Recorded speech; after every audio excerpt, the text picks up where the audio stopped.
I want you to vote in the affirmative for the right reasons, so I'm going to be direct with you. Tonight, Palestinian UN Representative Mansour played the role of victim of the United Nations. Last Friday, he did exactly the opposite.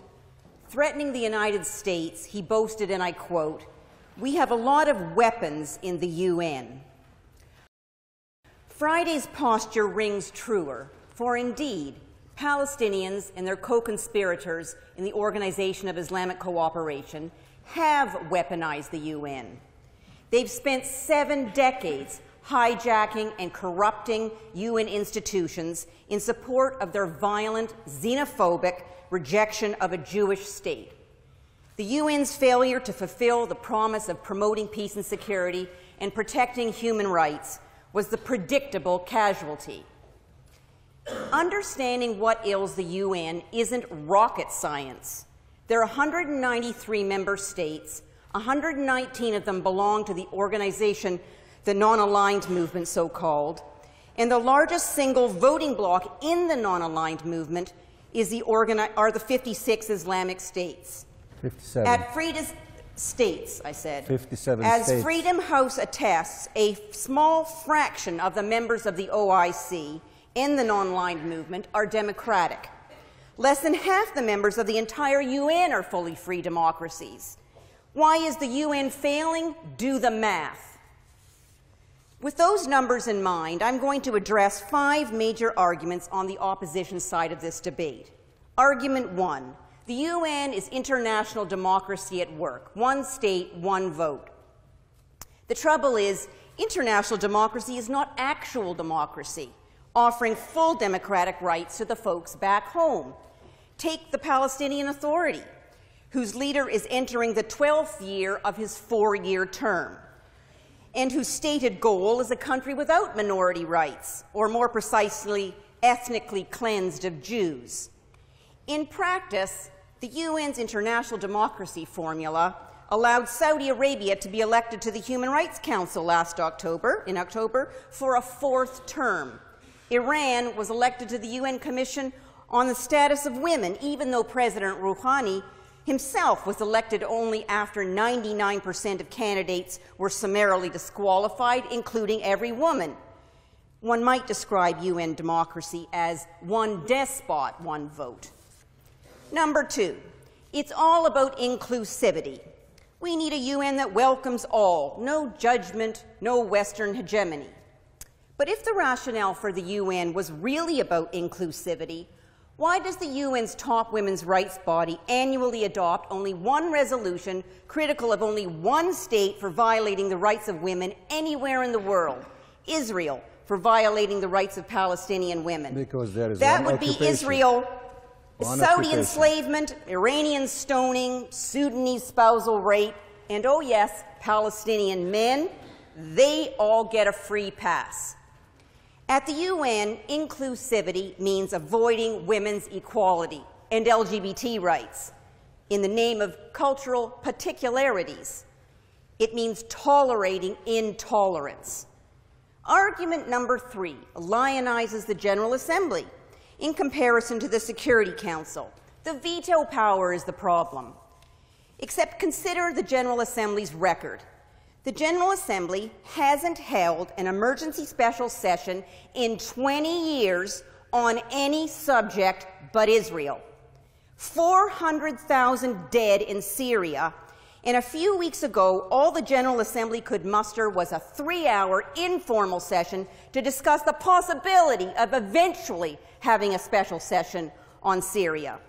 No emergency special sessions were ever held on genocide in Rwanda or Sudan. But the Assembly did manage to adopt, during President Likatov's term, 19 resolutions condemning Israel and only 7 critical of human rights conditions in any of the other 192 states. Full disclosure, President Likatov was asked at the UN this past September to respond specifically to the General Assembly's record of bias and double standards applied to the Jewish state. And this is his response, and I quote, "Some of my closest lifelong friends are Jewish."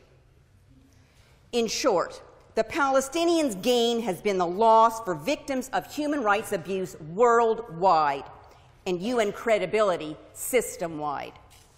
Take UNESCO. Last month at Palestinian behest, UNESCO scrubbed the Jewish identity from Judaism's holiest site, the Jerusalem's 3,000-year-old Temple Mount and the Western Wall. The Palestinian Authority is now laying claim to the Dead Sea Scrolls. Speculation is growing that Buckingham Palace is next. ISIS flattens churches with bulldozers, and the Palestinians erase Jewish history with the United Nations. Or take the General Assembly on terrorism. There is no UN definition of terrorism, because at the UN, one man's killer of women and children is another man's natural outlet for frustration and territorial disappointments. So the Security Council has never condemned the terrorist organization Hamas. The 13-year-old Israeli girl who was stabbed in the back while sleeping in her bed by a Palestinian teenager this past June doesn't count. Or, as Palestinian Ambassador Mansour said as he opened a UN exhibit last year, in November, I'm going to quote him, "We are so proud that the backbone of this popular uprising are the youth of Palestine." Since he spoke, 30 Palestinian minors have killed and attempted to kill Israelis. Incitement to terrorism is a criminal act and a violation of the rights of the Palestinian children who are indoctrinated and recruited, and yet it's facilitated through the UN. Argument number 4. The UN Secretariat is fond of blaming the states for the UN's ills. By contrast, the UN civil service is doing good works. The whole is greater than the sum of its parts. The answer here is that if you had $50 billion annual revenue, you do something good too. But you do it if the institution were accountable much better. You wouldn't prop up tyrants like Saddam Hussein, as did Secretary General Kofi Annan's bureaucracy. You wouldn't spread cholera in Haiti, but deny culpability and reparations, as has Ban Ki-moon. And you wouldn't still be watching UN peacekeepers rape the world's most vulnerable women. So last but not least comes the cheery refrain, the glass is half full, send more money, and do UN reform.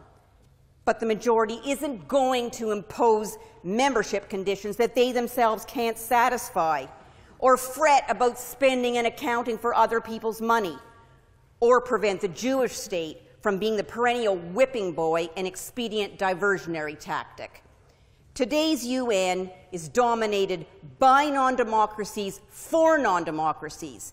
Of course it's failing. Your challenge: design the right multilateral institution for the 21st century.